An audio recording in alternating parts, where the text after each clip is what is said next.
जय हिंद दोस्तों, Vande Mataram. Supreme court की तरफ से एक ऐसा आदेश पारित किया गया है। सीजेआई सूर्यकांत साहब ने एक ऐसा आदेश लिखा है जिसने बड़े पैमाने पर इंडी गठबंधन के नेताओं को, विपक्षी नेताओं को चोटिल कर दिया है। और यह राजनीतिक चोट ऐसी है, इसकी कसक ऐसी है कि न तो ये नेता सामने से आकर के बता पा रहे हैं और ना इसे छिपा पा रहे हैं।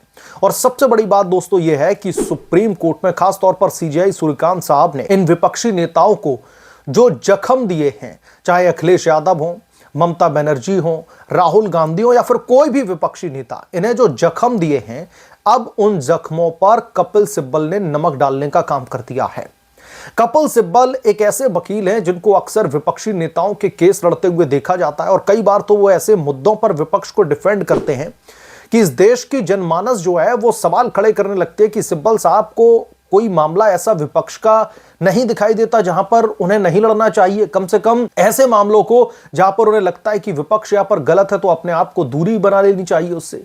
लेकिन सिब्बल साहब ने दोस्तों इस बार हिम्मत जुटा करके विपक्षी दलों के नेताओं के उन राजनीतिक जख्मों पर नमक डालना शुरू कर दिया। आज नमक डाल दिया है जिन जख्मों को न तो विपक्ष दिखा पा रहा था इस देश की जनता को और ना उनसे छिपा पा रहा था। आगे कुआ पीछे खाई वाली स्थिति थी सुप्रीम कोर्ट के इस बहुत बड़े फरमान के बाद में।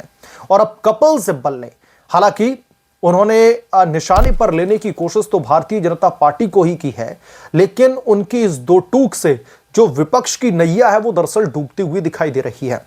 सुप्रीम कोर्ट की तरफ से एक आदेश आया था यूजीसी बिल को लेकर। यूजीसी बिल पर तत्काल प्रभाव से स्टे लगा दिया गया और जो साल 2012 के जो पुराने नियम थे जो कांग्रेस पार्टी लेकर के आई थी, उनकी रिजीम में आया था, उसी नियमावली को फिर से लागू करने की बात सुप्रीम कोर्ट ने अपने फैसले में कही थी। इसके बाद में पूरे देश में जो एससी, एसटी, ओबीसी और जो सवर्ण समाज हैं उनके बीच में एक नई बहस शुरू हो जाती है। फैसले से पहले एससी, एसटी, ओबीसी वाले बहुत खुश थे, सरकार के इस फैसले की तारीफ कर रहे थे। लेकिन जैसे ही फैसला आया तो ये जो खुशी थी वो कब दर्द में बदल गई पता ही नहीं चला। और अब जो विपक्षी नेता थे, अखिलेश यादव, ममता बनर्जी, राहुल गांधी, सोनिया गांधी, प्रियंका गांधी वाड्रा और जितने भी विपक्षी नेता हैं, उन्हें सुप्रीम कोर्ट के इस आदेश के बाद में जो चोट लगी है, उस चोट की दुखती नस को आज सिब्बल साहब ने दबा दिया है। कपिल सिब्बल ने इस सुप्रीम कोर्ट के फैसले पर जो प्रतिक्रिया दी है उससे पूरा देश दोस्तों हैरान रह गया है। देशवासियों को समझ में नहीं आ रहा है कि सिब्बल साहब को हो क्या गया है, ये सुर बदले बदले से क्यों लग रहे हैं। दरअसल यूजीसी बिल पर प्रतिक्रिया देते हुए कपिल सिब्बल ने कहा कि केंद्र सरकार जब भी ऐसे फैसले लेकर के आती है तो कम से कम उसे यह सोचना चाहिए कि इस फैसले के बाद में, इस बिल के बाद में क्या एक खास जो तबका है क्या वो हाशिए पर जा रहा है, क्या उस तबके के साथ में इनजस्टिस तो नहीं हो रहा है। और मोदी सरकार जब से सत्ता पर काबिज हुई है तब से बहुत सारे उन्होंने ऐसे डिसीजन लिए हैं जो बहुत सारे लोगों के बीच में डिस्कशन उन पर नहीं हुआ है, यानी कि बिना सलाह मशवरा के, बिना किसी सोची समझी एक साजिश के ऐसे बिल्स को इंप्लीमेंट कर दिया जाता है जो समाज को बांटने का काम करती है। अच्छा, यहां पर कपिल सिब्बल और विपक्ष की दोस्तों जो सोच है वो बिल्कुल भी मेल नहीं खा रही है, ये बिल्कुल भी एक दूसरे से मैच नहीं खा रही है। विपक्ष हालांकि इस पर बोलता हुआ खुलकर नहीं आ रहा था। जब सरकार की तरफ से बिल को इंट्रोड्यूस किया गया तब तमाम पॉलिटिकल पार्टी, चाहे समाजवादी पार्टी हो, कांग्रेस पार्टी हो, तृणमूल कांग्रेस हो, आम आदमी पार्टी हो, जितने भी जो गैर भाजपाई राजनीतिक दल हैं, वो सरकार के इस फैसले की सराहना कर रहे थे और कह रहे थे कि यह बिल उन्हें पूरी तरीके से स्वीकार है और इस बिल को जल्द से जल्द इंप्लीमेंट किया जाना चाहिए। एससी, एसटी, ओबीसी समाज के लोग भी खुश थे, कह रहे थे कि हाँ, बहुत अच्छा फैसला है। जो नाखुश था वो था सवर्ण समाज, यानी कि जो जनरल कैटेगरी है, ब्राह्मण और ठाकुरों की। उन लोगों ने इस पर अपना ऑब्जेक्शन रजिस्टर दर्ज करवाया था और उसके बाद में पूरे देश में इस पर हमने देखा कि किस तरीके से विरोध प्रदर्शन किया गया। फिर सुप्रीम कोर्ट ने इस बाबत रोक भी लगा दी। तो अब कपिल सिब्बल साहब कह रहे हैं कि किसी भी वर्ग को नजरअंदाज करना देश के लिए नुकसानदायक हो सकता है, इसलिए सरकार को सबके साथ में सलाह मशवरा करके इस तरीके के फैसले लेने की जरूरत है ताकि किसी भी तबके को हाशिए पर न धकेला जाए। अच्छा, यहां पर विपक्षी नेताओं का टेक एकदम उलट है कपिल सिब्बल से। विपक्षी नेता अखिलेश यादव अपना दर्द बयां कर रहे हैं। कांग्रेस पार्टी अपना दर्द बयां करे, क्योंकि इनको लगता है कि ये हितैषी हैं एससी एसटी और ओबीसी समाज के। और सबसे बड़ी बात दोस्तों ये है कि जो कपिल सिब्बल विपक्ष की हां में हां मिलाया करते थे, आज वही कपिल सिब्बल का टेक इस पर एकदम से हमें अलग दिखाई दे रहा है। कपिल सिब्बल साहब कह रहे हैं कि हम ऐसे किसी भी बिल का समर्थन नहीं करते जो बिल इस देश में और इस समाज में जाति के आधार पर, कैटेगरी के आधार पर लोगों को डिवाइड करने का काम करें। सबको एक नजरिए से देखने की जरूरत है, फिर चाहे वो जनरल कैटेगरी हो या फिर एससी एसटी ओबीसी। तो इस बार कपिल सिब्बल ने विपक्ष की नैया डुबो दी है, क्योंकि बहुत दिनों से यह चर्चा चल रही थी क्या अब विपक्षी पॉलिटिकल पार्टीज की तरफ से क्या कपिल सिब्बल को सुप्रीम कोर्ट में उतारा जाएगा बैटिंग करने के लिए, इस बिल को कैसे लागू करवाया जाए, सरकार से सवाल पूछा जाए। लेकिन यहां पर केंद्र सरकार को भी यह पता चल चुका है कि उनकी तरफ से भी एक बहुत बड़ा ब्लंडर किया गया था।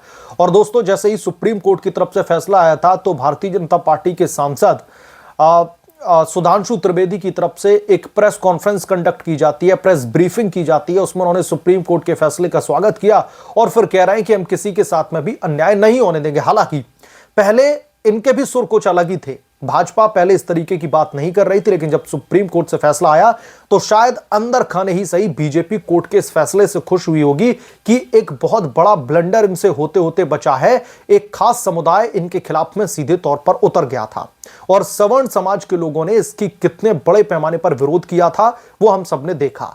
लेकिन दोस्तों, अब हमारे देश में एक नई राजनीतिक हवा जो है वो हावी होती दिख रही है युवाओं के ऊपर, और खास तौर पर एससी एसटी और ओबीसी समाज के जो नेता हैं वो लोगों को भ्रमित कर रहे हैं।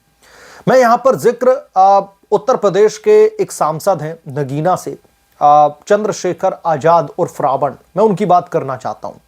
उनकी तरफ से भी बहुत सारी टीका टिप्पणियां की जा रही हैं। हालांकि वो मानते हैं कि इस कानून में अस्पष्टता बहुत है, जैसा कि सुप्रीम कोर्ट ने अपने फैसले में कहा कि आप रिवर्स डिस्क्रिमिनेशन, जो कास्ट बेस्ड डिस्क्रिमिनेशन है, उसको क्या इस बिल से क्यों बढ़ावा देना चाहते हैं, आप किस सेंचुरी में जी रहे। तो अब यहां पर जो एससी एसटी ओबीसी के जो लोग हैं वो लगातार प्रोटेस्ट कर रहे हैं, सुप्रीम कोर्ट के इस फैसले की कहीं ना कहीं निंदा कर रहे हैं कि वो इससे बिल्कुल भी सहमत नहीं है और सुप्रीम कोर्ट अपना फैसला बदले और इस बाबत एक आदेश जारी करे और यूजीसी के इन तमाम बिल्स को जो इंट्रोड्यूस किए गए केंद्र सरकार के द्वारा उसको लागू किया जाए जमीनी तौर पर। लेकिन यहां पर समझने वाली बात यह है कि जब सवर्ण समाज इस पर आंदोलन कर रहा था तो उनका जो एक तरीके से जो विरोध प्रदर्शन था वो किसी एससी एसटी या फिर ओबीसी समाज से बिल्कुल भी नहीं था। उनका विरोध प्रदर्शन सीधे तौर पर इस बिल के खिलाफ में था, सरकार की मानसिकता के खिलाफ में था, सरकार ने जिस सोच के साथ में इसको इंट्रोड्यूस कराया था उसके खिलाफ में था कि सभी वर्गों को इक्वालिटी से देखा जाए, सभी को जो अधिकार हैं वो बराबर दिए जाएं, चाहे फिर वो किसी भी समाज से हो, एससी एसटी या फिर ओबीसी या फिर जनरल कैटेगरी से। लेकिन यहां पर दोस्तों जो ठेके बरदार हैं, इन खास तौर पर इन तमाम जातियों के जो तथाकथित ठेके बरदार नेता हैं, वो लोगों को गुमराह करके अब ब्राह्मणों के खिलाफ में या फिर यूं कह लीजिए कि जनरल कैटेगरी के खिलाफ में लोगों को भड़काने की कोशिश कर रहे हैं। अब इनका प्रदर्शन इस यूजीसी बिल को लेकर के कम, जो जनरल कैटेगरी के लोग हैं उनके खिलाफ में जो है दिखाई दे रहा है। अब सुप्रीम कोर्ट के इस आदेश के बाद में जमीनी तौर पर अब देखें तो अब एक नया विवाद खड़ा हो गया है, general category versus SC ST और ओबीसी। तो अब आमने सामने की जो तकरार है वो देखी जा रही है और इसमें इन तमाम नेताओं का बहुत मैं कहूंगा बड़ा योगदान है। जो लोग राजनीतिक जो चोट उनको लगी है सुप्रीम कोर्ट के आदेश के बाद में, जो गंभीर रूप से घायल हो रखे हैं, उनसे बोला नहीं जा रहा है कुछ भी, क्योंकि बोलेंगे तो जनरल कैटेगरी के लोग इनसे नाराज हो जाएंगे और नहीं बोलेंगे या फिर नहीं करेंगे कुछ टेबल के नीचे से तो ओबीसी एससी और एसटी की जब जरूरत पड़ी थी आपको बोलने की, वैसे तो आप बोलते रहते हैं कि हम एससी एसटी समाज के बहुत बड़े ठेकेदार हैं, हम ओबीसी समाज के बहुत बड़े नेता हैं, हमें आपकी चिंता है, हम आपके हक के लिए लड़ाई लड़ते हैं। लेकिन जब हक की बात चल रही थी तो आप बिल में छिप करके बैठे हुए थे, इसलिए टेबल के नीचे से एक वो सपोर्ट प्रोवाइड किया जा रहा है, इसलिए प्रोटेस्टर्स जो है रोड पर उतारे जा रहे हैं सुप्रीम कोर्ट के इस आदेश की आलोचना करते हुए। मसलन मुद्दा कपिल सिब्बल का है। कपिल सिब्बल ने इस बार जो केंद्र सरकार को घेरा है, और मैं पहली बार कपिल सिब्बल के इन तमाम सिद्धांतों से पूरी तरह से सहमत हूं। और इस बार कपिल सिब्बल ने विपक्ष की नैया को डुबोते हुए विपक्ष की जो पार्टी लाइन है या फिर विपक्ष का जो टेक है इस मामले पर, उससे ठीक उलट बात कही। उन्होंने सीधे तौर पर कहा है कि किसी भी तबके को हम हाशिए पर नहीं धकेल सकते, सबको हमें बराबरी का हक देने की जरूरत है। और उन्होंने केंद्र सरकार पर निशाना साधते हुए कहा है कि मोदी सरकार बिना सलाह मशवरा किए फैसले लेना अब सरकार की आदत बन चुकी है। यह यूजीसी के नियमों वाले फैसले से साफ देखा जा सकता है। अगर सरकार लोगों को आरटीआई से रोक सकती है तो यह समाज को बहुत नुकसान पहुंचाएगा। सरकार से सवाल जो लोग पूछ रहे हैं, चाहे फिर वो किसी भी तबके के हैं, अगर उससे सरकार इनको दूर लेकर के जाती है तो यह बड़े पैमाने पर नुकसानदायक है। सिब्बल ने यह भी चेतावनी दी कि समाज के किसी भी वर्ग को नजरअंदाज करने से देश के भविष्य के लिए एक बहुत बड़ा खतरा या फिर नुकसानदायक हो सकता है। और इसी वजह से मैंने कहा कि अब विपक्ष का जो टेक है यूजीसी बिल पर और खासतौर पर सुप्रीम कोर्ट के आदेश पर, वो इससे ठीक उलट है। और जो जख्मी विपक्ष बैठा हुआ है, उन जख्मों पर कपिल सिब्बल ने नमक डालने का काम कर दिया, उनके दर्द की जो दुखती नस है उसको दबाने का काम कर दिया। बहरहाल कपिल सिब्बल के सुप्रीम कोर्ट के इस फैसले के बाद में भले ही मोदी सरकार को घेरते हुए जो उन्होंने यूजीसी पर बात कही, इस पर आप क्या सोचते हैं, आपका क्या ओपिनियन है, हमें कमेंट करके जरूर बताएं। जल्द मिलूंगा किस दूसरे बड़े अपडेट के साथ में, तब तक के लिए धन्यवाद। अगर आप लोग चैनल पर आए हैं तो प्लीज चैनल को सब्सक्राइब करें, साइड बने बेल आइकन को जरूर प्रेस करें ताकि जब भी मैं कोई बड़ी खबर लेकर आऊं तो इसकी जानकारी सबसे पहले आपको मिले।